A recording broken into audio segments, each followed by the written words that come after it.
Imagine ceci. Tu vois une femme qui te plaît, tu t'approches, tu es poli, respectueux, même un peu drôle. Et pourtant, elle part en te lançant seulement un sourire. Ensuite, tu te prends 1000 fois la tête en te demandant « Qu'est-ce que j'ai fait de travers ?» La vérité, c'est celle-ci. Tu as suivi le scénario que la société t'a vendu, et ce scénario est cassé.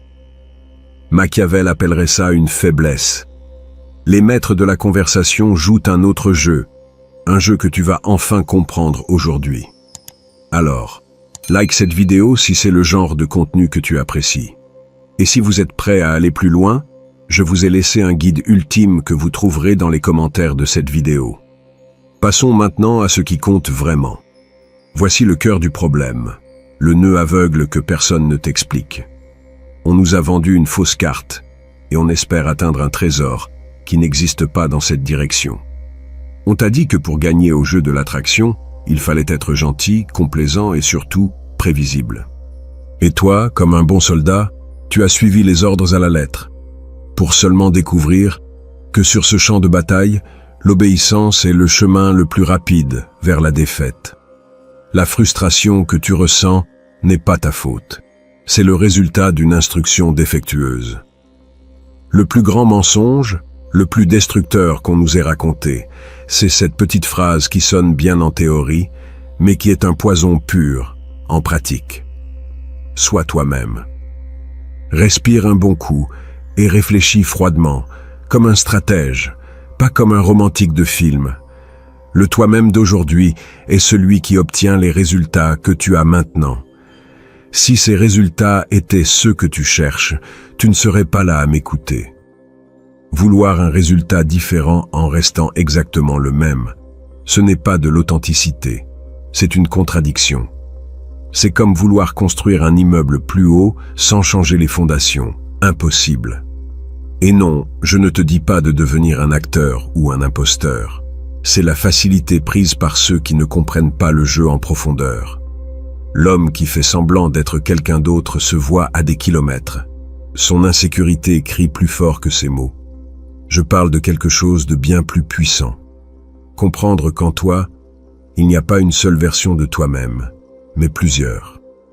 Il y a le toi complaisant, le toi professionnel, le toi drôle avec tes amis, le toi qui doute parfois. La clé du succès n'est pas d'être passivement toi-même, mais de choisir activement quelle version tu mets aux commandes de l'interaction. Il s'agit de trouver la version la plus puissante, centrée et magnétique de toi. Cet homme qui n'a pas besoin de validation externe, parce qu'il est lui-même la source de son pouvoir, c'est lui que tu dois faire diriger. Ces types qui semblent avoir un don, qui entrent n'importe où et connectent sans effort avec la femme qu'ils désirent, ne viennent pas d'une autre planète. Ils ne sont pas simplement eux-mêmes, comme tu l'imagines. Ils exécutent, souvent inconsciemment, un scénario psychologique que ni toi ni moi n'avons jamais appris. Moi, j'ai dû l'apprendre à la dure, en déchiffrant des années d'observation, d'échecs douloureux, et en analysant ce qu'ils faisaient que les autres ne faisaient pas. Je vais te donner la carte pour que tu n'écrases pas les mêmes mines. C'est là que la philosophie d'un penseur comme Machiavel devient brutalement utile. Il ne te conseillerait jamais de montrer ton vrai moi en espérant la faveur d'un prince. Ce serait une naïveté suicidaire. Il te dirait de comprendre la nature du prince, de connaître le terrain sur lequel tu marches, et de présenter la face de toi qui garantit la victoire. En séduction, la logique est la même. Il ne s'agit pas de mentir, mais de stratégie. Comprendre la psychologie féminine à un niveau que 99% des hommes ignorent, et présenter la version de toi qui résonne avec cette psychologie, à un niveau primaire, presque instinctif. Cette chaîne n'est pas pour tout le monde. Elle est pour les hommes fatigués de jouer un jeu aux règles inefficaces, prêts à devenir les architectes de leurs propres interactions. Si tu veux continuer à recevoir des sourires polis pendant qu'un autre prend la conversation que tu voulais, ce n'est pas ton endroit. Mais si tu es prêt à comprendre le vrai scénario et à rejoindre le cercle des hommes qui ne laissent pas leur succès au hasard, Alors abonne-toi, car ce qui vient dans le prochain épisode va changer les règles du jeu, pour toi, pour toujours. Très bien, si tu es toujours là, c'est que tu veux arrêter d'être un simple spectateur de ta vie et commencer à diriger la pièce. Nous avons déjà démantelé le grand mensonge du « sois toi-même ». Maintenant, bâtissons la première pierre de ta nouvelle réalité, la première pièce du scénario qui fonctionne réellement. Oublie les phrases de drague, les routines apprises et toute cette merde qui pollue Internet. Ce que je vais t'enseigner, c'est le pouls, le rythme cardiaque d'une conversation hypnotique. C'est une cadence tellement simple dans sa structure et tellement dévastatrice dans son application que une fois que tu la verras, tu commenceras à la reconnaître partout, dans les films, les romans, et dans l'interaction de ce mec au bar qui semble avoir un aimant. Je l'appelle la cadence de tension et de libération. C'est une danse en deux temps qui agit directement sur le cerveau primaire d'une femme, contournant tous ses filtres logiques. Dans cet épisode, on va maîtriser la première et la plus incomprise partie de l'équation, la tension. Pourquoi le bon garçon termine-t-il presque toujours dernier? Assieds-toi dans un café et observe. L'homme qui capte l'attention d'une femme n'est généralement pas celui qui la submerge de compliments dès la première seconde. C'est celui qui représente un petit défi, celui qui la fait rire, mais aussi réfléchir, celui qui n'a pas peur d'être en désaccord avec elle d'une façon ludique. Ça, mon ami, c'est l'attention. Et non, il ne s'agit pas d'être un salaud. Un salaud, c'est de l'attention sans contrôle, sans but. Ici, c'est différent. C'est la création délibérée d'une légère friction émotionnelle. C'est l'étincelle qui allume le feu. Les compliments constants, le fait d'être d'accord à chaque fois, la gentillesse excessive, c'est comme verser un seau d'eau sur cette étincelle. Ça tue l'interaction avant même qu'elle ait eu une chance de naître. Pense à ceci. Il existe une vieille expérience de psychologie qui l'illustre parfaitement. On faisait traverser à un groupe d'hommes 2 ponts pour rencontrer une superbe chercheuse de l'autre côté. Un pont était bas, en béton solide et sûr, et l'autre était un pont suspendu haut qui balançait dans le vent au-dessus d'un ravin. Au bout de chaque pont, la chercheuse leur donnait son numéro de téléphone. Devine quel groupe l'a appelé dans une proportion écrasante? Les hommes du pont branlant. Leur cœur battait déjà fort par la peur et l'adrénaline. Leur cerveau associait cette excitation physiologique et en voyant une femme attirante, il a commis une erreur délicieuse. Il a supposé que ce tremblement n'était pas provoqué par le pont, mais par une attraction irrésistible envers elle. Le maître de la conversation est un pont suspendu humain. Il n'a pas besoin de corde ni d'abîme. Il utilise ces mots pour créer cette même sensation d'incertitude excitante. Le gars moyen, avec son scénario social bien appris, arrive et dit « Quel joli collier !» C'est prévisible. Elle l'a entendu des centaines de fois. Cela le positionne immédiatement comme un admirateur de plus dans une longue file. Quelqu'un qui cherche sa validation. La conversation n'est morte. Maintenant, regarde le stratège. Il s'approche et en regardant le même collier, dit avec un léger sourire. Ce collier a l'air d'avoir une histoire. Ne me dis pas que tu l'as volé dans un musée. Analysons ça froidement. Il ne fait pas un compliment sur l'objet. Il crée une narration autour d'elle. C'est ludique, inattendu, un léger défi. Il la force à sortir de son scénario de réponse automatique. Il vient de créer un micro-moment de tension. Il ne cherche pas à l'impressionner, mais à l'intriguer. Son cerveau, qui tournait en pilote automatique, est maintenant éveillé. Elle est présente, captivée. Un vieux et implacable penseur italien, Machiavel, a écrit que la fortune est une femme, et que pour la conquérir, il faut être audacieux, non timide. Il parlait politique, mais la nature humaine est la même au palais comme au bar. La femme, comme la fortune, n'est pas attirée par l'homme qui demande la permission à chaque pas. Elle est attirée par celui qui mène, qui crée une expérience, qui ose faire trembler le sol sous ses pieds. Mais c'est là où 90% de ceux qui essaient d'être alpha échouent lamentablement et finissent par passer pour arrogants ou idiots.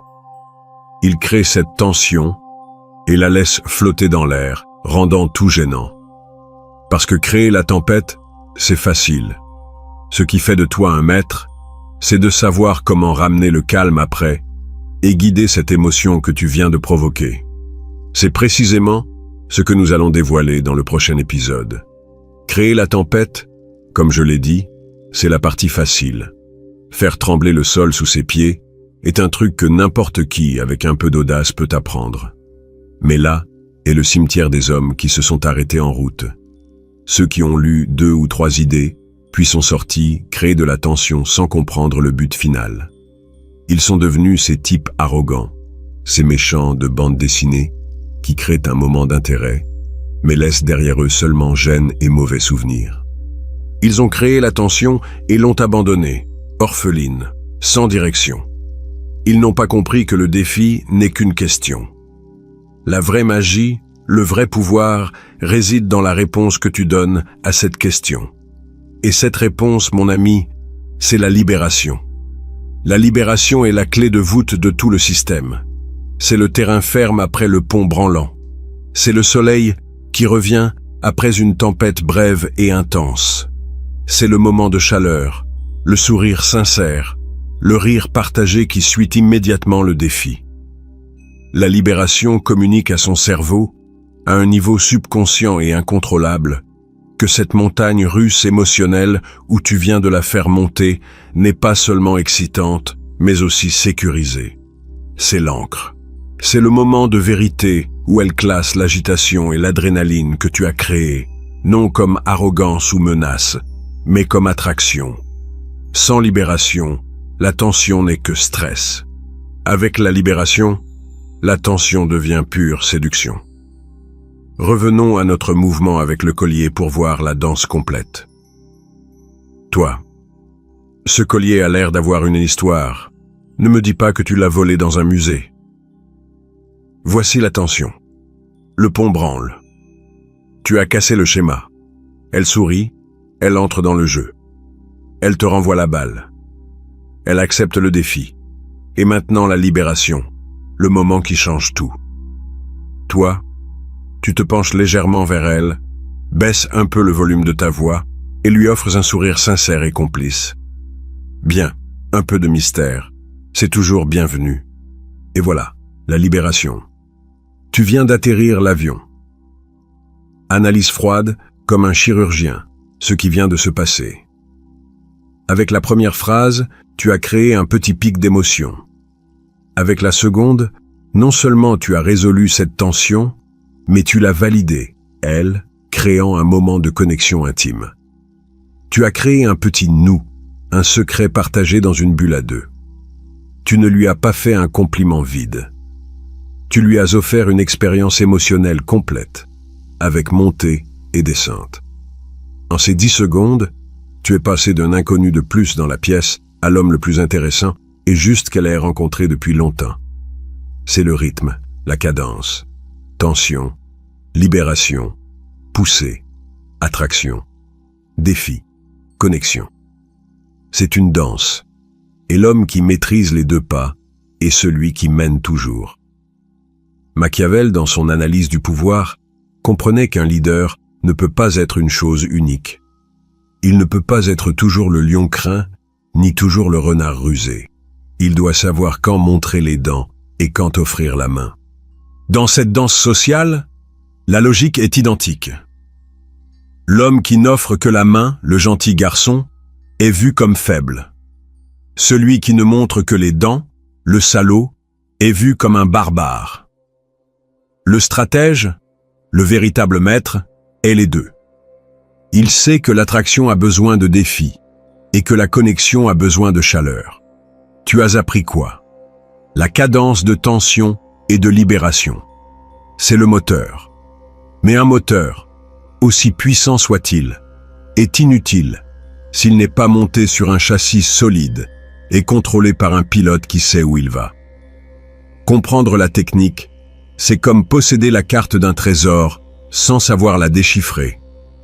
Pour que cette danse s'exprime de toi naturellement, pour que cela ne sonne pas comme un texte appris, tu dois installer dans ton esprit un nouveau système d'exploitation. 3 piliers mentaux qui doivent devenir ta nouvelle manière de voir le monde. Dans le prochain épisode, je vais te donner cette boussole. Je vais t'installer ce système d'exploitation. Tu as donc le moteur, la cadence de tension et de libération. Tu en as vu la puissance, tu en as compris la mécanique. Mais comme je t'ai prévenu, un moteur de Formule 1 est une pièce métallique inutile si elle est montée sur le châssis d'une voiture familiale. Ce que je vais te donner maintenant, c'est le châssis en fibre de carbone, la direction assistée et la mentalité du pilote qui ne craint pas les virages. C'est le système d'exploitation qui doit tourner en arrière-plan, à chaque interaction, pour que la danse de la séduction s'exprime en toi aussi naturellement que ta respiration. 3 piliers, 3 décrets mentaux que, une fois internalisés, changeront non seulement ta manière de parler aux femmes, mais aussi ta posture dans le monde. Premier pilier, le cadre est tout. Dans chaque interaction humaine, d'une négociation d'affaires à une rencontre au bar, il existe un cadre. Le cadre est le contexte non dit, la réalité sous-jacente qui définit qui poursuit qui valide qui. 99% des hommes entrent dans la conversation avec une femme en cédant le cadre dès la première seconde. Leur cadre est « J'espère qu'elle va m'aimer, qu'elle va dire quelque chose qui l'impressionne, s'il te plaît, qu'elle me donne sa validation. » C'est le cadre du vendeur suppliant. Et une femme, dont le radar capte ces choses plus finement que celui d'un sous-marin nucléaire, le détecte instantanément. Dès qu'elle le perçoit, l'attraction devient biologiquement impossible. Ta mission, ton premier commandement, est d'établir et de maintenir ton cadre. Quel est ton cadre? Simple. Ma vie est incroyable et je suis là pour voir si elle est assez intéressante et amusante pour en faire partie, même juste 5 minutes. Tu es l'acheteur, pas le vendeur. Tu es l'hôte de la fête, pas l'invité qui attend qu'on lui serve un verre. Comment se traduit cela en actes? Tu cesses de la mettre sur un piédestal et tu commences à la traiter comme la petite sœur espiègle d'un ami. Tu utilises un langage inclusif, comme « nous », dès le début. Alors, qu'est-ce qu'on fait quand on ne vole pas de collier dans les musées? Tu supposes qu'il y a déjà une connexion, qu'elle t'aime déjà, et tu agis à partir de cette réalité. Machiavel comprenait que le pouvoir se concède rarement. Il se prend. Le prince qui agit comme un prince est un prince. L'homme qui contrôle le cadre contrôle l'interaction. Deuxième pilier, l'émotion avant la logique. Le cerveau d'une femme, quand il s'agit d'attraction, ne fonctionne pas comme un tableur. L'attraction ne s'allume pas dans la partie logique et analytique du cerveau. Elle naît dans le cerveau ancien, reptilien, primordial, émotionnel, instinctive. Tu peux avoir le meilleur CV au monde, être l'homme le plus réussi et stable, mais essayer de la convaincre de s'attacher à toi en énumérant tes exploits, c'est comme tenter de faire aimer un plat à quelqu'un en lui lisant la recette. Ça ne marche pas. Tu dois la faire goûter. Tu dois la faire ressentir. Arrête de rapporter des faits, commence à générer des émotions. Ne dis pas « je travaille comme ingénieur et la semaine dernière j'ai résolu un problème complexe ». Dis plutôt « ce que je préfère dans mon travail, c'est ce moment, juste avant de trouver la solution à un problème impossible. C'est comme être au bord d'un précipice et réaliser soudain que tu peux voler. » Tu vois la différence? La première est de l'information. La seconde, une expérience. Raconte des histoires. Utilise un langage descriptif qui peint des images dans son esprit. Parle de ce que tu as ressenti, pas seulement de ce que tu as fait. Ton objectif n'est pas qu'elle pense « ce type est impressionnant ». mais qu'elle ressente « je me sens incroyable en parlant avec lui ». Troisième pilier, l'humain derrière l'acier. C'est le coup de maître, le mouvement du maître. Après avoir établi un cadre de pouvoir, après l'avoir fait rire avec ta tension ludique, après l'avoir connecté avec ta libération chaleureuse, après lui avoir montré que tu es un homme avec un centre de gravité propre, tu fais quelque chose que personne n'attend. Tu montres une fissure dans l'armure. Mais attention, ce n'est pas de la faiblesse. Ne te plains pas de ton ex, de ton patron ou de ta vie. C'est du poison. C'est une vulnérabilité calculée et de haut statut. Un moment sincère qui lui montre que derrière le roi, il y a aussi un homme. C'est se pencher après un éclat de rire et dire quelque chose comme « Tu sais, c'est vraiment génial de trouver quelqu'un avec qui on peut avoir une conversation vraie, sans filtre. » C'est une déclaration qui vient de la confiance, pas du besoin, mais qui vous lie aussi sur un plan humain. C'est le moment où le roi enlève sa couronne une seconde et la regarde dans les yeux, sur un pied d'égalité. C'est cela qui construit une confiance profonde. C'est ce qui transforme une interaction amusante en connexion mémorable. Ces trois piliers sont ta nouvelle constitution. Grave-les dans ta tête. Cadre, émotion et vulnérabilité stratégique. Ce sont les trois pieds du tabouret du pouvoir dans la conversation. Avec ça, mon ami, tu n'as pas seulement la carte au trésor, tu as la clé pour ouvrir le coffre. Il ne reste qu'une dernière étape. Prendre la décision de devenir l'architecte de ta réalité. Le pouvoir ne se demande pas, il se prend. N'attends pas la permission pour mener la conversation. Utilise l'attention, maîtrise le cadre et crée l'expérience que personne d'autre ne peut t'offrir. Souviens-toi, tu es l'architecte, pas la victime de l'interaction. Si cette carte t'a ouvert les yeux, abonne-toi et like pour plus de stratégies sans filtre. En commentaire, partage un conseil que tu as eu du mal à apprendre. Aide un autre homme à éviter les erreurs.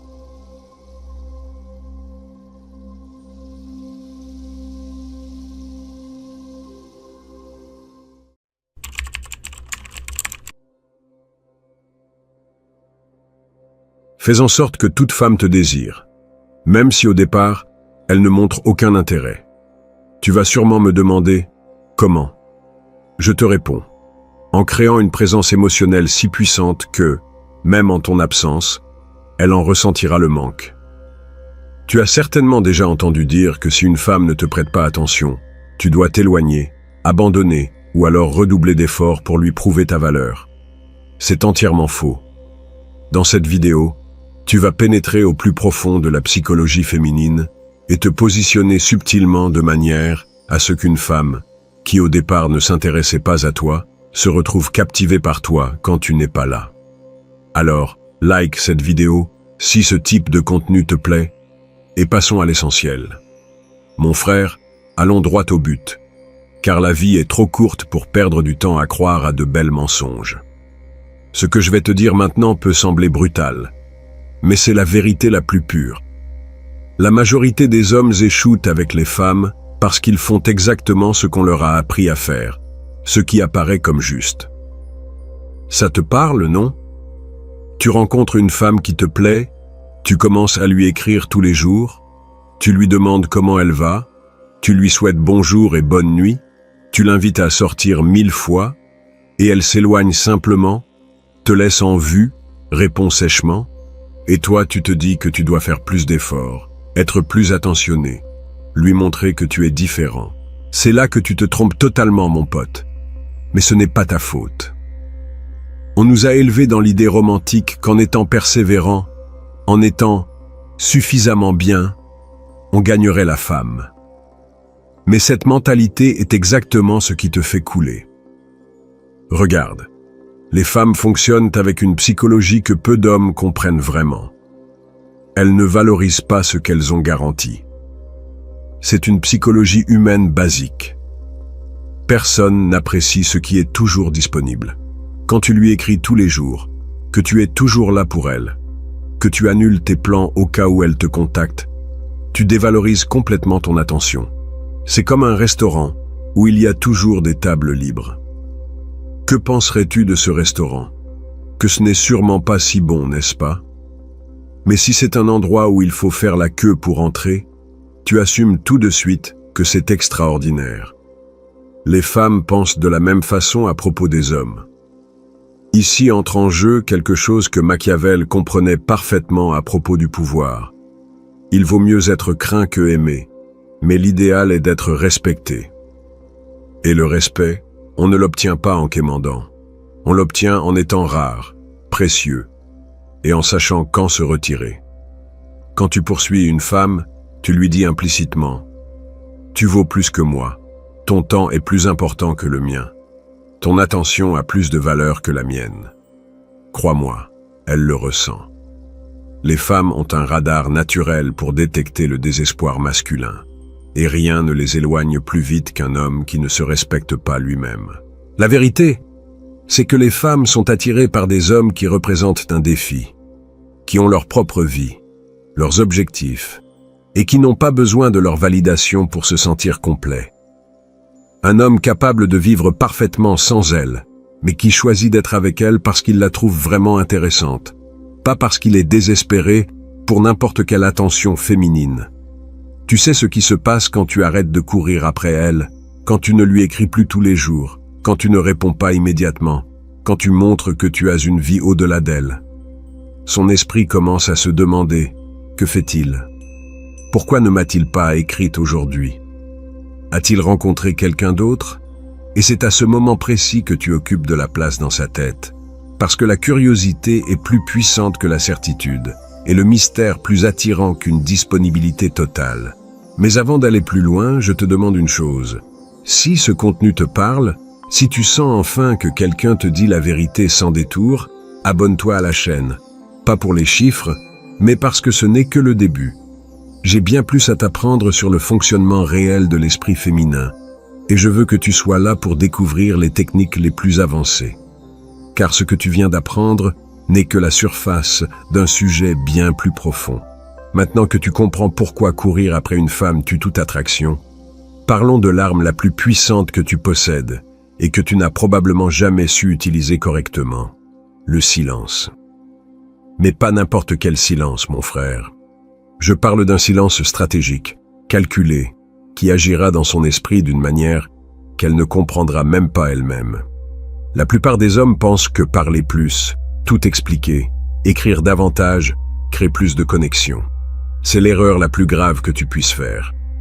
Laisse-moi te mettre en situation. As-tu déjà été dans une fête où la musique est à fond, et puis, soudainement, elle s'arrête complètement? Ce silence soudain fait que tout le monde se retourne pour savoir ce qui se passe, n'est-ce pas? C'est la même chose avec les femmes quand tu arrêtes de les bombarder de messages. Je vais te raconter une histoire que j'ai apprise en observant un ami, un maître avec les femmes. Ce mec n'écrivait jamais le premier message, jamais. Et quand on lui écrivait, il attendait des heures, parfois des jours, avant de répondre. Au début, je me suis dit qu'il perdait des opportunités, ce qu'il était idiot. Puis j'ai compris quelque chose. Les femmes n'arrivaient pas à le sortir de leur tête. Elles devenaient obsédées, se demandant ce qu'il faisait, pourquoi il ne répondait pas sur le champ. Voici la science derrière ça. Quand tu réponds immédiatement, tu ôtes tout mystère à la conversation. Elle sait exactement à quoi s'attendre de toi. Mais quand tu crées des espaces de silence, son esprit devient fou à combler ces vides. Elle commence à imaginer des scénarios, à inventer des histoires, à se poser 1000 questions sur toi. Et cette curiosité est pure essence de l'attraction. Le silence est un pouvoir, et comme Machiavel le comprenait dans ses stratégies politiques, parfois ce que tu ne dis pas est plus efficace que tes paroles.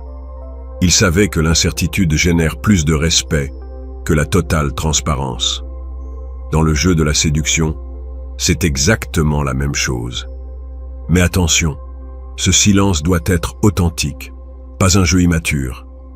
Il ne s'agit pas de l'ignorer par orgueil, ou de jouer au difficile comme un adolescent, mais d'avoir une vie tellement intéressante que tu n'as pas besoin d'être collé à ton téléphone. en attendant sa réponse. Tu sais ce qui se passe quand une femme est habituée à ce que tu lui replies en 5 minutes et que soudain tu prends 6 heures? Son cerveau passe en alerte. Elle vérifie si tu as vu son message, regarde ta dernière connexion, peut-être même tes stories pour voir si tu es actif. Et pendant tout ça, à quoi pense-t-elle? À toi. Exactement là où tu veux être, dans sa tête. J'ai vu des hommes récupérer des femmes qui les snobaient complètement simplement en appliquant ce silence stratégique. Un jour, un gars que je connaissais, dont son ex l'avait bloqué partout, a simplement disparu complètement. Il ne l'a pas cherché par d'autres moyens, n'a pas envoyé de fleurs, n'a pas supplié. Il s'est évaporé comme s'il n'avait jamais existé. Et devine ce qui s'est passé 2 mois plus tard. Elle l'a débloqué et lui a écrit pour savoir comment il allait. Mais attention, il y a une énorme différence entre un silence stratégique et un silence par lâcheté. Le silence stratégique vient d'un endroit d'abondance. Tu as tellement de choses importantes à faire que tu n'as pas besoin de valider constamment ton existence par des messages. Le silence par lâcheté, lui, vient de la peur du rejet, et ça se remarque à des kilomètres. Le vrai pouvoir du silence, c'est de forcer l'autre personne à faire le premier pas. Au lieu d'être toujours celui qui initie, cherche ou poursuit, le silence inverse les rôles. C'est elle qui se demande où tu es. C'est elle qui doit agir si elle veut avoir de tes nouvelles. Et tu sais ce qui est le plus puissant dans tout ça? Quand tu brises enfin ce silence, tes mots ont un poids différent. Ce ne sont plus des paroles bon marché que tu donnes à l'appel. Elles sont rares, précieuses, et c'est pourquoi elles ont un impact bien plus important sur elles. Maintenant que tu sais comment utiliser le silence stratégique pour inverser la dynamique du pouvoir, je veux savoir, as-tu déjà essayé de cesser complètement d'écrire à une femme qui te snobait? Qu'est-il arrivé ensuite? C'est elle qui a pris contact en premier, ou le silence a-t-il persisté? Raconte-nous ton histoire dans les commentaires, avec le plus de détails possible, car chaque expérience nous apprend quelque chose de nouveau. Je lis personnellement chacun de vos récits. Maintenant que tu comprends le pouvoir du silence, parlons du piège le plus dangereux dans lequel tombent 90% des hommes. Croire qu'être toujours disponible est une vertu. Mon frère, s'il y a une chose qui va changer ta vie pour toujours, c'est ce que je vais te dire maintenant. L'homme qui dit toujours oui est celui que les femmes respectent le moins. Et ce n'est pas parce qu'elles sont malveillantes ou cruelles. C'est une simple psychologie humaine. Personne ne valorise ce qui est garanti en permanence. C'est comme avoir de l'eau courante chez soi. Tu sais qu'elle sera toujours là. Alors tu ne penses jamais vraiment à elle. Tu ne l'apprécies pas à sa juste valeur. Mais imagine soudainement qu'il n'y ait plus d'eau pendant 3 jours. Là, tu comprends combien elle était précieuse. Je vais te raconter une expérience personnelle. Il y a des années, j'ai rencontré une femme extraordinaire et j'ai fait tout comme les conseils traditionnels l'ordonnaient. J'ai annulé mes plans avec mes amis quand elle m'écrivait. Je répondais à toute heure instantanément, si elle avait besoin de moi. J'étais là comme un chien fidèle. Tu sais ce qui s'est passé? Elle s'est ennuyée de moi en 2 mois. Elle m'a dit textuellement, « Tu es trop bon pour moi, mais j'ai l'impression que tu n'as pas de vie à toi. » Cette phrase m'a détruit, mais elle m'a aussi ouvert les yeux. Le problème n'était pas que j'étais trop bon, mais que je n'avais aucune limite, aucune valeur propre, aucune rareté. J'étais comme un restaurant de fast-food toujours ouvert, toujours disponible. Et pour ça, jamais spécial. Les femmes ne veulent pas être ta seule priorité dès le premier jour. Elles veulent rivaliser avec tes buts, tes passions, ton projet de vie pour avoir ton attention. Si tu la mets au-dessus de tout aussitôt, tu enlèves toute l'excitation de gagner ton intérêt sincère. Là, Machiavel avait raison sur l'équilibre du pouvoir. Celui qui a le plus besoin a le moins de pouvoir. Et quand tu es toujours disponible, toujours d'accord, toujours prêt à satisfaire ses besoins avant les tiens, tu cries au monde que tu as plus besoin d'elle, qu'elle n'a besoin de toi. Et ça, mon frère, ça tue toute attraction. Je vais te donner un exemple concret qui a changé ma perspective à jamais. J'ai un ami entrepreneur avec une règle d'or. Il ne rate jamais ses séances de sport, ne manque jamais ses réunions avec ses associés et ne change jamais de plans importants pour une femme qu'il vient à peine de connaître. Tu sais ce qui se passe? Les femmes deviennent folles de lui, non pas parce qu'il est un salaud, mais parce qu'il montre qu'il a une vie précieuse, qu'il ne sacrifie pas pour n'importe qui. La vérité, c'est que lorsqu'on a des limites claires, des engagements en dehors de la chasse aux femmes, on devient automatiquement plus attractif. Pourquoi? Parce qu'on projette l'abondance. On montre que son temps est précieux, son énergie limitée, et que si elle veut une part, elle devra la mériter. Mais attention, la limite entre avoir des limites saines et être un idiot est très fine. Il ne s'agit pas d'être grossier ou de maltraiter, mais de suffisamment se respecter pour ne pas tout lâcher pour quelqu'un qui n'a pas encore prouvé qu'il vaut le coup. Sais-tu quelle est la différence entre un homme rare et un homme désespéré? L'homme rare dit « J'adore passer du temps avec toi, mais j'ai des engagements que je ne peux changer. » L'homme désespéré dit « J'annule tout pour toi, dis-moi quand tu veux qu'on se voie. » Selon toi, qu'est-ce qui marche le mieux pour montrer sa valeur sans paraître arrogant? A. Avoir un agenda chargé et savoir dire non quand c'est nécessaire. Ou B. Être sélectif avec son temps, mais toujours flexible pour quelqu'un de spécial. Écris A ou B dans les commentaires et explique rapidement pourquoi tu as choisi cette option. Je veux voir quel point de vue gagne ici. La femme qui entend le premier message pense « Cet homme a une vie intéressante et des valeurs solides ». La femme qui entend le second pense « Cet homme n'a rien de mieux à faire que de me courir après ».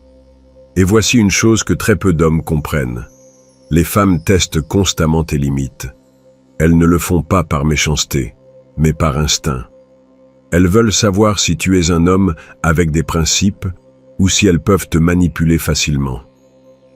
Chaque fois que tu cèdes alors que tu ne devrais pas, à chaque fois que tu dis oui alors que tu devrais dire non, tu échoues à un test dont tu ignorais même l'existence. L'homme qui comprend cela, qui sait dire non avec élégance, qui a une vie tellement riche qu'il n'a pas besoin d'être validé par l'extérieur, c'est cet homme qui devient irrésistible.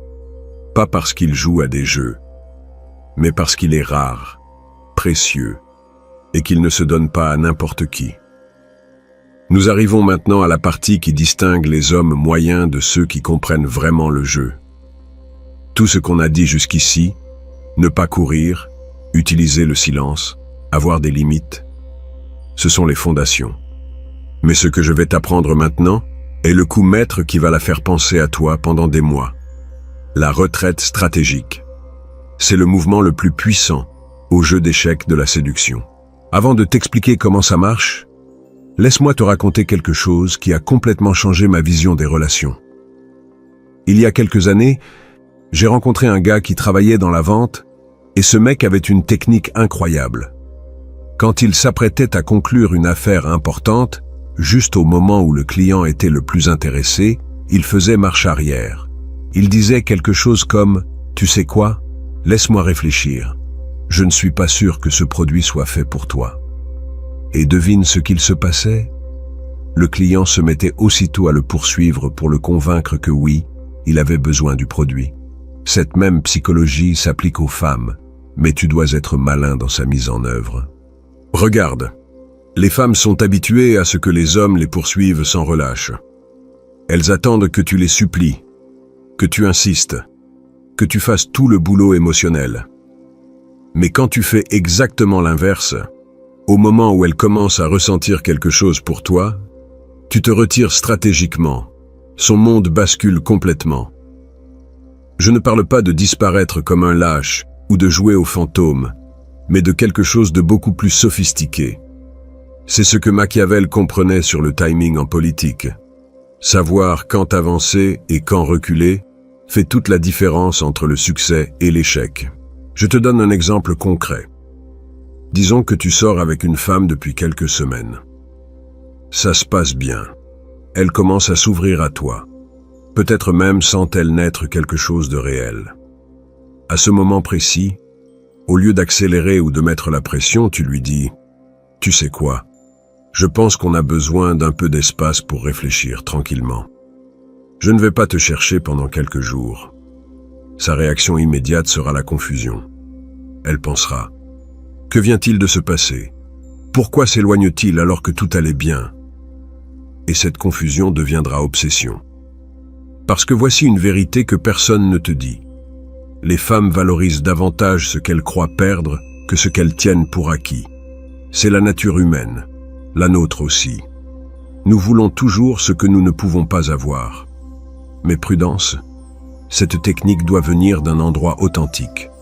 Tu ne peux pas feindre le désintérêt quand tu es en réalité désespéré. Ça doit être sincère. Tu dois être prêt à tourner la page si les choses ne vont pas comme tu souhaites. Tu sais ce qu'il y a de plus puissant dans la retraite stratégique. Elle inverse complètement la dynamique du pouvoir. Ce n'est plus toi qui cherches à l'impressionner. C'est elle qui se demande ce qu'elle doit faire pour te garder intéressé. J'ai vu des hommes utiliser cette technique avec des femmes qui les avaient clairement mis dans la friend zone. Et soudain, ces mêmes femmes ont commencé à les voir autrement. Pourquoi ? Parce que pour la première fois de leur vie, elles ont senti qu'elles pouvaient perdre cet homme. Cette possibilité a réveillé en elles quelque chose qu'elles ignoraient. Mais la partie la plus importante, c'est que la retraite stratégique n'est pas seulement une technique ponctuelle, c'est une mentalité. C'est comprendre que ta valeur ne dépend pas de son acceptation ou non. C'est savoir que tu as des options, que tu as une vie riche et complète, et que si elle n'apprécie pas ce que tu offres, beaucoup d'autres le feront. Quand tu fonctionnes avec cette mentalité, tout change. Tu ne poursuis plus, tu attires. Tu n'implores plus, tu inspires le respect. Tu ne luttes plus pour son attention, tu laisses la femme rivaliser pour la tienne. Et au final, c'est ça la différence entre un homme qu'on oublie en une semaine et un homme qui obsède pendant des années, celui qui sait quand rester et quand partir, celui qui comprend que parfois, le coup le plus puissant est de ne pas jouer du tout. Mon frère, si tu es arrivé jusqu'ici, tu n'es plus le même homme qu'au début de cette vidéo. Tu as maintenant des outils que 90% des hommes ne connaîtront jamais. Mais maintenant, le plus important, le savoir sans action ne vaut rien. Commence dès aujourd'hui à appliquer ce que tu as appris. Arrête de courir. Utilise le silence stratégiquement. Pose des limites. Et quand il faut, retire-toi avec dignité. Je veux que tu partages dans les commentaires un conseil que tu donnerais à d'autres hommes qui vivent ce que tu vivais avant de voir cette vidéo. Abonne-toi, car nous avons encore beaucoup de terrain à conquérir ensemble. La prochaine vidéo va te retourner le cerveau. Pourquoi donner ta loyauté complète trop tôt peut être ta plus grande erreur? On se retrouve là-bas.